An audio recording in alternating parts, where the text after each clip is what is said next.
Welcome to Chillin' 101. We hope this video helps. You start now by confirming differentiability and domain. That matters because inflection points require curvature change. Compute f, x carefully, then take f(x). Once done, simplify f to a usable form, factor or combine terms so roots are clear. Make sure to note where f is undefined too, since those can still be inflection candidates. You should have a list of x values where x equals 0 or f is undefined before moving on to tests and analysis. Next, solve x equals 0 and collect undefined points. These are candidates. Create a sign chart. Pick a test value slightly left and right of each candidate, then evaluate f at those test points.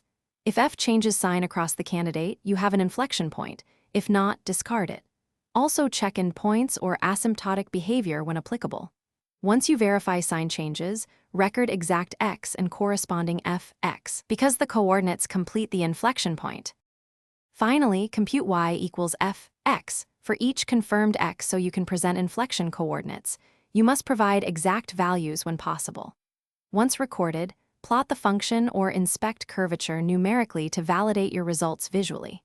If a candidate is ambiguous, perhaps due to algebraic cancellation or precision limits, make sure to pick closer test points, increase numeric precision, or symbolically factor f again. Troubleshoot by checking for removable discontinuities and recomputing with more accurate tools when needed.